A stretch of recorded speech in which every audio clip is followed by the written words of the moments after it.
আসসালামু আলাইকুম। আমি নাজমুল হাসান শুভ, সিইও অফ এওবি বাংলাদেশ। আমাদের রিসেন্টলি সাউথ কোরিয়ার ডং ইউনিভার্সিটির অনেকগুলো ভিসা নতুন পেয়েছে। তার মধ্যে হচ্ছে আবিদিন মাহমুদ ভাই একজন। আমার নাম মাহমুদ আবেদিন। আমি আমার গ্রাজুয়েশন হচ্ছে ব্র্যাক ইউনিভার্সিটি থেকে শেষ করছি। বিএফএস অ্যাপ্লিকেশন করে, বাট আনফরচুনেটলি বিএফএস অ্যাপ্লিকেশনের জার্নি থেকে তার একটা খারাপ স্মৃতি জড়া যায় সাউথ কোরিয়ার জন্য। ইউনিভার্সিটি থেকে তাকে বলা হয় যে তার যে সার্টিফিকেটটা সেটা ফেক। হয়তো হচ্ছে ওনার জিপিএ নিয়ে একটু প্রবলেম ছিল। না, আমার আসলে জিপিটা ছিল একটু লো, মানে 2.27 ছিল। এই গ্রেডিং সিস্টেমটা কিভাবে কাউন্ট করে, অনেক স্টুডেন্টদের কিভাবে রেজিস্ট্রেশন করা হয়েছিল বিএফএস থেকে যারা সাউথ কোরিয়াতে অ্যাপ্লিকেশন করবে। আপনি তাদের কি মোটিভ দিতে চান যে অ্যাপ্লিকেশন করার সময় ওদের কিরকম থাকা উচিত, কি কি ডকুমেন্টস প্রিপেয়ার করে রাখা উচিত, আদার্স কোনো ডকুমেন্ট যদি আমাদের মাধ্যমে প্রিপারেশন করতে চান সেক্ষেত্রে ওই ফিটা ছাড়া আর কোনো এক্সট্রা কোনো ফি নেওয়া হয় না। তখন মনে করবেন যে আপনার ভিসার নিশ্চয়তা এখান থেকে 50% আগে গেছে। ডকুমেন্টস এর যে 50% গ্যারান্টি এই ব্যাংক থেকে আসে, কুরিয়াতে কোনো কন্ট্যাক্টের কাজ হয় না। যারা যেসব কাজ করতেছে টোটালি ভুয়া। আমি আবিদুল মাহমুদ ভাই ডং ইউনিভার্সিটির আমাদের অ্যাপ্লিকেশন থেকে শুরু করে ভিসা পাওয়ার পর্যন্ত যে জার্নিটা আছে, এই ফুল জার্নিটা আমি আবিদিন ভাইয়ের কাছ থেকে ওয়ান বাই ওয়ান শুনবো। আমি বলে নেই, আবিদিন ভাই হচ্ছে আমাদের কাছে এসেছিল প্রায় 1 বছর আগে। সে 2025-এর মার্চে বিইউএফএস অ্যাপ্লিকেশন করে, বাট আনফরচুনেটলি বিইউএফএস অ্যাপ্লিকেশনের জার্নি থেকে তার একটা খারাপ আহ, স্মৃতি জড়া যায় সাউথ কোরিয়ার জন্য। ইউনিভার্সিটি থেকে তাকে বলা হয় যে তার যে সার্টিফিকেটটা সেটা ফেক। ওই ইন্টারভিউ থেকে তাকে রিজেক্ট করে দেয় এবং পরবর্তীতে তার কোনো অ্যাপ্লিকেশনের সময় ছিল না, দ্যাটস ওয়াই সেই দিকে সে অ্যাপ্লাই করতে পারেনি। এরপর হচ্ছে উনি ডং ইউনিভার্সিটিতে 2026 সালে সেপ্টেম্বর ইনটেকে অ্যাপ্লিকেশন করেন, এন্ড আলহামদুলিল্লাহ জানুয়ারি 8 তারিখে সে ভিসা পায়। সো আমি তার মুখ থেকে তার আমাদের সাথে যে তার একটা জার্নি হয়েছে এই বিগত 1 বছরে, সেই জার্নিটা আমি অল্প অল্প করে শুনে নিব, জাস্ট একটা শর্ট ব্রিফ। এবং এর থেকে আপনারা বুঝতে পারবেন যে ইন ফিউচারে যে আপনাদের কি কি ডকুমেন্টস রেডি করা লাগতে পারে, এবং আপনাদের কি কি আগে থেকে সবকিছু রেডি করা থাকলে আপনাদের ভিসা প্রসেসিং অথবা ইউনিভার্সিটি অ্যাপ্লিকেশন সবকিছু স্মুথ হবে। এবং আরেকটা জিনিস জানতে চাবো, সেটা হচ্ছে আবিদিন ভাইয়া, যে আমাদের থেকে কি কি এক্সট্রা বেনিফিটস এর জন্য ইন ফিউচার স্টুডেন্টসরা আমাদের কাছে অ্যাপ্লিকেশন করলে বেশি সুযোগ সুবিধা পাবে। থ্যাংক ইউ ভাইয়া। আমার নাম মাহমুদ আবেদিন। আমি আমার গ্রাজুয়েশন হচ্ছে ব্র্যাক ইউনিভার্সিটি থেকে শেষ করছি। আসলে একটু ফ্রাস্ট্রেশনে ছিলাম, যেহেতু আমার মাত্র গ্রাজুয়েশন শেষ করছি এবং হচ্ছে আমি ডিসিশন নিতে মানে একটু ব্যাকফুটে চলে গেছিলাম। তো আসলে আলটিমেটলি তখন আমি ফেসবুকের মাধ্যমে সর্বপ্রথম হচ্ছে যে নাজমুল ভাইকে খুঁজে পাই, এই ইউএপি কে। তখন হচ্ছে একদিন আমার মনে আছে যে রাত্রে 12টার পরে আমি হচ্ছে ওনাকে নর্মালি হচ্ছে নক দেই হোয়াটসঅ্যাপে। তো নক দেওয়ার পরে উনি রেসপন্স করে এবং বলে যে ভাই আমি তো খাচ্ছি, আমি আপনাকে আধা ঘন্টা পরে ফোন ব্যাক করতেছি।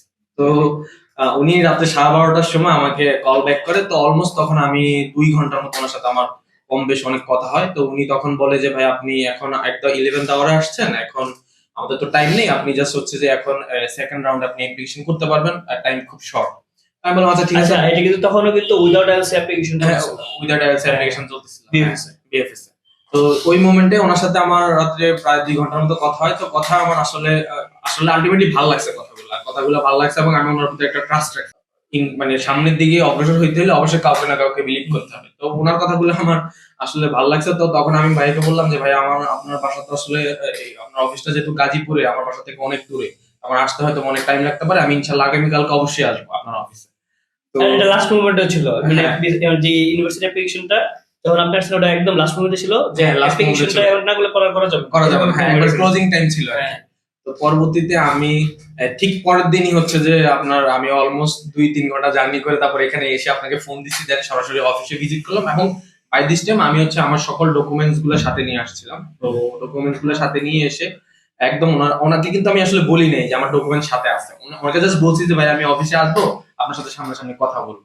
তো পরে ডকুমেন্টস গুলো সাথে নিয়ে এসেই হচ্ছে যে ওনাকে সামনাসামনি কথা বললাম, দেন কথা আমার ভালো লাগছে, দেন আমি ওনাকে বললাম যে ঠিক আছে ভাই আজকে এখনই অ্যাপ্লিকেশন করতে হবে। তো ভাই আমাকে বললো যে কোনো সমস্যা না ভাই, আমি আপনার অ্যাপ্লিকেশনটা আপনার সামনে এখন বসে করবো। আমি বললাম আচ্ছা ঠিক আছে, তাহলে আপনি আমার সামনে বসে করেন, আমি অ্যাপ্লিকেশনটা ট্রান্সপারেন্টলি দেখি। তা আমি অলমোস্ট এখানে 4 ঘন্টার মতো অফিসে ছিলাম, একদম অলমোস্ট বিকাল 4টা কি 5টার সময় হচ্ছে অফিস থেকে বের হই। আর আমি অফিসে আসছিলাম মেবি হচ্ছে 12টা 12:30 এরকম। তো উনি ওই সময় অ্যাপ্লিকেশনটা ফুল কমপ্লিট করে এবং আমি সম্পূর্ণ অ্যাপ্লিকেশনটা নিজের সামনাসামনি থেকেই দেখি। তো আলটিমেটলি আমার অ্যাপ্লিকেশন করার মেবি হচ্ছে যে সপ্তাহখানিক পরে, সপ্তাহখানিক হ্যাঁ। বা 10 দিন মেবি পরে, সপ্তাহে হ্যাঁ। 7 থেকে 15 দিনের মধ্যে 7 থেকে 15 মানে মোটামুটি 10 থেকে 15 দিন টাইম ছিল আর কি। আর মাঝে হচ্ছে যে অ্যাপ্লিকেশন করার পরে হচ্ছে ওরা আমাকে আমার ইন্টারভিউ নেওয়ার জন্য হচ্ছে যে মেইল করে, দেন হচ্ছে মেইল করার পরে আমি জাস্ট হচ্ছে by this time interview preparation নিই এবং ইন্টারভিউতে আসি।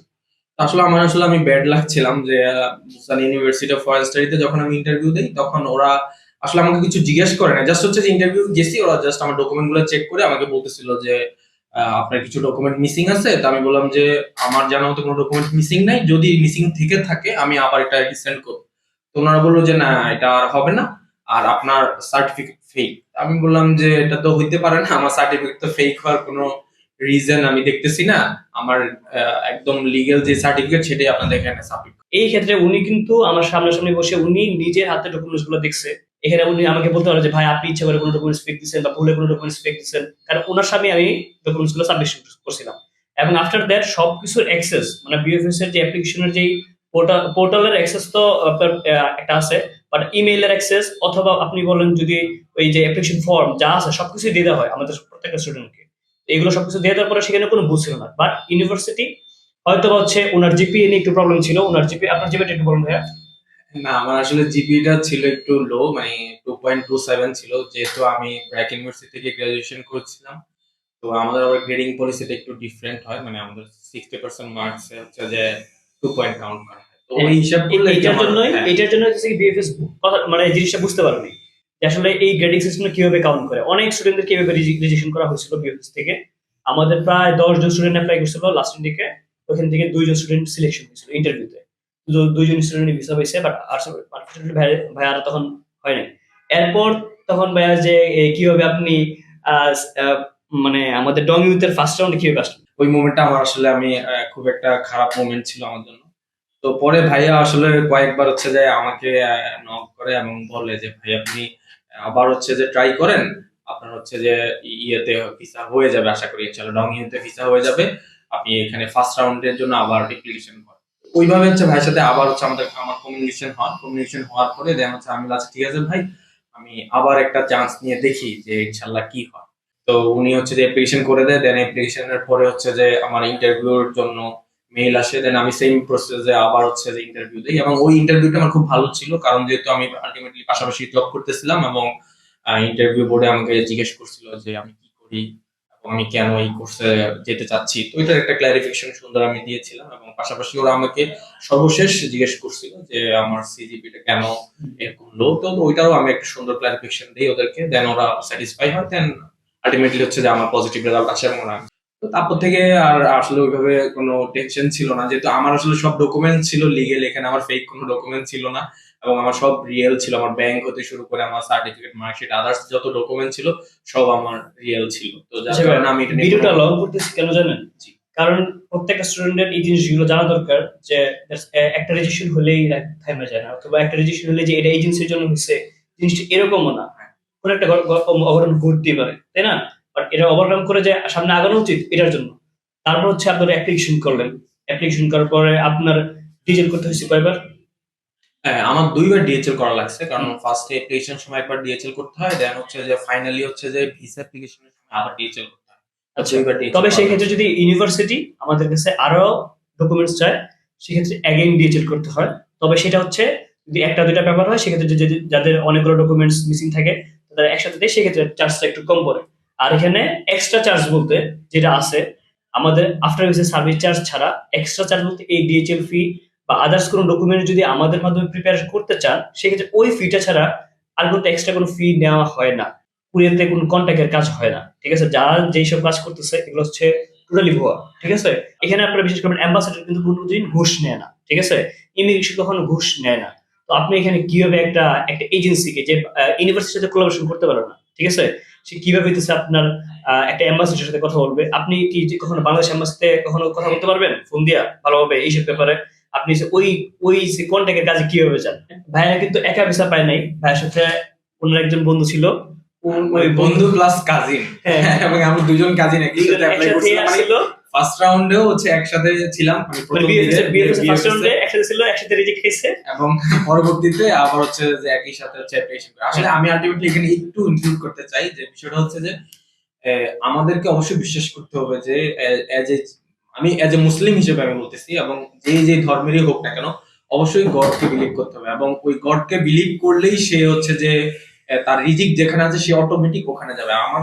আমি বিশ্বাস করি যে কারো যদি চেষ্টা থাকে অবশ্যই সে সাকসেস হবে, সে সাকসেসফুল হইতে পারবে, এবং তার চেষ্টা থাকতে হবে। কেউ যদি একবার মানে রিজেকশন হয়েছে বা লাইফে আপস এন্ড ডাউনস আসছে এই জন্য সে আর অগ্রসর না হয়, প্রসিড না হয়, সেক্ষেত্রে আমি মনে করি যে আলটিমেটলি তার লাইফের যে গোলটা সে আসলে অ্যাচিভ করতে পারবে না।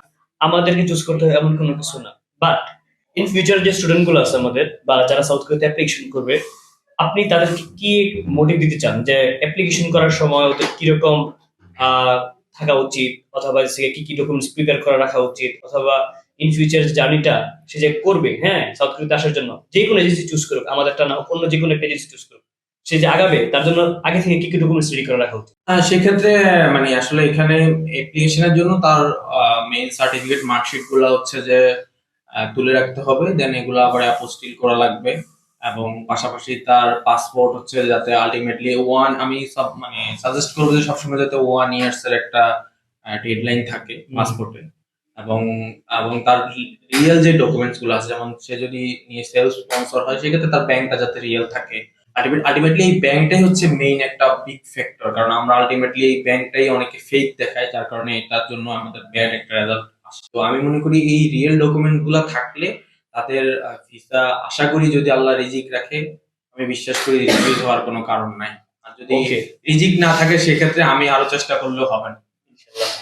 তো আপনারা যারা নেক্সট ইন্ডিয়া অ্যাপ্লিকেশন করতে যাচ্ছেন, আপনারা এখন ব্যাংক ওপেন করেন, আর বাকি সব ডকুমেন্টস আপনারা রেডি করতে পারবেন in the meantime. But এখন যদি আপনারা ব্যাংক ওপেন না করেন, আপনারা যখন সাউথ কোরিয়া আপনাদের মাথায় ঢুকবে, আপনারা যখন এই ভিডিওটা দেখবেন, যদি আপনারা অ্যাপ্লিকেশন করতে চান সাউথ কোরিয়াতে, আপনারা তখনই 1-2 দিন বা ওই উইকের মধ্যে আপনার ব্যাংকটা রেডি করে ফেলবেন। আমি জানি না ভিডিও কখন আপ দেওয়া হবে, ঠিক আছে, বাট যখনই আমরা আপ দিব তখন আপনারা এই ভিডিও দেখার সাথে সাথে আপনারা ব্যাংক ওপেন করে ফেলবেন। যখন আপনারা ব্যাংক ওপেন করে ফেলবেন তখন মনে করবেন যে আপনার ভিসার নিশ্চয়তা এখান থেকে 50% আগে গেছে, ঠিক আছে। কারণ ডকুমেন্টস এর যে 50% গ্যারান্টি এই ব্যাংক থেকে আসে, বাকিটা হচ্ছে আপনার রেজাল্ট বা আদার্স ইন্টারভিউ, এগুলো আদার্স প্রসেস। কিন্তু আপনি যে ফাইন্যান্সিয়ালি কতটুকু ক্যাপাবল এম্বাসিতে, আপনি যে সাউথ কোরিয়াতে যাবেন, আপনি যে কতটুকু ক্যাপাবল এটা দেখবে সেই ব্যাংকের ডকুমেন্টস দেখার পরে, ঠিক আছে। সো congratulations ভাই thank you for your future journey, and Thank you thank you so much. for choosing AFB Bangladesh.